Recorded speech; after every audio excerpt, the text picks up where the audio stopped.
4. Pathways to true power. Are you ready to level up? The 4 pathways to power are, according to the Buddha, essential aspects of realizing liberation. He said, "If a monk or nun has missed the 4 pathways to power, they have missed the way to liberation. If they have practiced the 4 pathways to power, they are practicing the right way." These 4 pathways are initially mundane, which means they are an endeavor, which all of us are capable of pursuing. Only when they have become powers are they super-mundane and constitute 4 of the 37 factors of enlightenment. Because they are so essential to practice and cannot be disregarded, we need to know about them in detail. We have to understand them in an analytical way so that we can check up on our own results. This is the criterion that eventually turns knowledge into wisdom. We can learn any of the Buddha's teachings by heart. That's not so difficult, but consequently we need to look at these teachings in the light of personal endeavor. We can check whether our practice has borne fruit or not. If so, we will continue in the same way as before. If not, we need to alter our approach. By investigating within whether we are actually doing what the Buddha taught and whether it has become part of our own inner being, we gain insight into our mind's capacity. When we see that, through practice, we have been able to enlarge the abilities of our mind. We will not become complacent, but resolve to increase them further. The 4 pathways to power start out with Chanda Samadhi. Chanda is intention and can be wholesome, unwholesome, or neutral. It also means desire or direction. In order to make it a pathway to power, we have to use it as the intention towards complete insight. Samadhi, as part of the term, means that the intention has to be fully concentrated and not dissipated. This would be the difference between living a worldly life or living a life wholly dedicated to spiritual endeavor.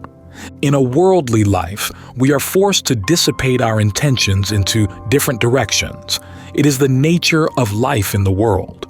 The necessity for obtaining and looking after many different objects, even though we can minimize that, will take up some time. There are always people and material aspects who have a claim on us. We have to honor those claims. Our own ambitions and desires are being fostered in the world as being useful and commendable. In order to cultivate concentration of intention leading to total liberation, we need to be in circumstances where no obstacles arise. All 4 of the pathways have willpower as an adjunct. Concentration of intention also includes one-pointedness. It only becomes a true pathway when our intention is directed towards the greatest power of all, namely, the power arising from letting go of all craving. The second pathway is concentration of energy, Viriya Samadhi. Everyone has a certain amount of physical energy, which sometimes becomes detrimental to our mental endeavor when there is too much restlessness. If we have too little physical energy, that is also counterproductive. But mental energy can be increased, namely by being one-pointed, using our energy in one direction only, not having many irons in the fire. We need to be clear about what is of the utmost importance for us in this life. This needs checking up in the quiet introspection of our own contemplation. What is it that I want most? Where do I want to expend my energy? What is my main intention? The answer may not be to come to the end of dukkha. That is all right too. But we can benefit by concentrating our energy and intention no matter where we are heading, as it will protect us from wasting our time with useless actions. The willpower we can arouse depends very much on our insight. If we have seen the urgency of our own spiritual growth, we will find it easier to have the will for practice. All of us are subject to instinctual actions and reactions based on desire and craving. Willpower helps us to let go of these and direct our energy into different channels. Urgency, samvega, is an essential part of successful practice. When our insights give rise to seeing the whole world on fire from craving and ourselves burning with it, then urgency will become a natural part of our makeup and willpower, a concomitant to it. Willpower arises in direct proportion to urgency, which is connected to our insight into the world around us. The world which does not stop at our front door because it lives in our own heart and mind. The next pathway to power is concentration of consciousness, Siddha Samadhi, or one-pointedness of concentration. When intention and energy come together in a powerful way coupled with willpower, meditative concentration can result. The first two pathways are causes for the third one to arise, leading to meditative absorptions. Deep tranquility in one's meditation is the underlying factor needed for profound insights, which can change an ordinary worldling to a noble one, which is the goal of our practice. Most people today are not really aware of that, but are interested in meditation to gain release from stress. That too is all right. Why not? The Buddha's purpose and teaching were relief and release from dukkha once and for all, so that it can never arise again. If we translate dukkha as stress, which we can well do, then we might say, yes, it is relief from stress. But the kind of release the Buddha had in mind is based on the depth of insight, where we realize and experience that isn't really dukkha that disappears, but the me who is experiencing it vanishes. One-pointed intention and one-pointed effort lead to one-pointed consciousness. The mind finds itself in a state of awareness where there are no obstructions or obstacles resulting from thinking. Insight does not arise from thoughts, but is an inner, intuitive knowing quite different from discursive and logical thinking, rather an outcome of a clear and calm mind. This leads the awareness into the depths of truth, which has always been there but which did not rise to the surface before, so that the mind could not grasp it previously.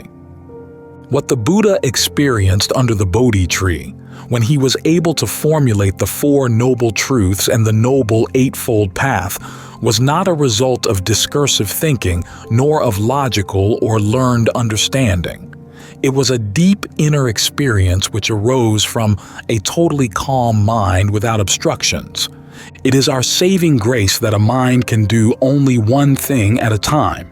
When we are calm and concentrated, all our hindrances are momentarily laid to rest. This is the boon of meditation. When there are no obstacles in the mind, it has the ability to recognize an entirely different depth than it does under ordinary circumstances, when we are always in danger of having greed, hate, or deluded mind states arise. When we arouse the pathways to power, we create a different dimension in the mind. This is essential, as otherwise we may believe in the Buddha and his teaching, but may not be able to prove it ourselves. It is up to all of us to live the Dhamma in heart and mind. The fourth pathway is the concentration of investigation. Subsequent to the experience of calm and tranquility with their inherent expansion of consciousness, comes investigation for insight. The meditative calm becomes a condition for insight through concentrated investigation, when we realize the impermanence of even the best meditative states. None of the pathways, however, only apply to meditation. While they benefit us greatly in the context of meditation, they are useful and practicable in all other moments of our lives. We certainly need concentrated intention in daily living. We cannot one day intend to be kind, the next day selfish, then kind again, and expect to be peaceful and happy. We also need to know what we are aiming for in mundane living. If we want a university education, we have to concentrate on that intention. We cannot go to university one day, stay home the next day, and expect to pass examinations. Concentration of energy is also a basic requirement of daily living. If we conserve our energy to use it where it bears the best fruit, our mundane endeavors will flourish and be easily accomplished. If we develop and cultivate right intention, energy, willpower, and concentration, we can increase our potential manifold. Notwithstanding any results we may see in ourselves, we should never expect to be either totally perfect or totally imperfect. We need to look upon ourselves as practitioners, those who are learning. In the Buddha's time, they were called savaka, which means hearer. If we consider ourselves in that way, we need not search for perfection or imperfection, but rather try to draw nearer to giving up all ideas of me and mine. Concentrated investigation of phenomena is an aspect of our moment-to-moment mindfulness, which enables us to see anicca, impermanence, dukkha, unsatisfactoriness, or anatta, corelessness, wherever we look. Everything that exits proclaims these three characteristics, so that we need never be without Dhamma consciousness. Usually, one of the three aspects becomes more pregnant with meaning for us, and our mind veers in that direction to investigate the underlying truth behind the reality in which we live. We are never without an object for investigation. Our thoughts and feelings are full of these three characteristics. When there is a pleasant feeling, can we keep it? Do we feel unhappy when it is gone? Are we beginning to see this whole person we are so concerned with as nothing but flux and flow, with no solid core to be found anywhere? When we look at ourselves again and again, we will eventually realize that we cannot find an unchanging substance within. Depth of insight arises through the meditative process. However, we need to assist our practice by investigative thoughts and directions in daily living. If our mind is concerned with worldly affairs or sensual pleasures during the day, it is asking too much of it to become calm and insightful in the evening. It is an unrealistic expectation which no mind can fulfill. We need to prepare our mind so that it is used to thinking in terms of Dhamma consciousness, with mindfulness already established as a daily habit. Then we can proceed with meditation without first having to shed all mental burdens. We are already facing in the right direction and can easily achieve calm and peacefulness, which are our resource for mental energy. When we are young, we may be inclined to think that our body is our source of energy, but the body can fall sick at any time, can be maimed or even die. Our real energy source lies in the fact that the mind can renew itself and become powerful through the arising of deep tranquility. Then it doesn't matter whether the body is old and decrepit or young and healthy, because mind is the master and body the servant. We need the meditative calm as our fuel supply. It is more important even than food. Although one does eventually have to have food again, one can go without it for quite a long time, much longer than usually thought possible, and still have much energy to meditate. We have this natural resource within, yet very few people take advantage of it. In order to make use of it, the mind needs protection during daily living so that it is already in the right frame of consciousness when meditation begins. Insight into the futility of ambitions and desires helps to lessen discursive and distracting thinking. The four pathways to power are mundane when we are practicing and become super mundane when we have perfected them. They bring total liberation from dukkha if culmination of intention, energy, willpower, calm, and insight is achieved, which they demand of us.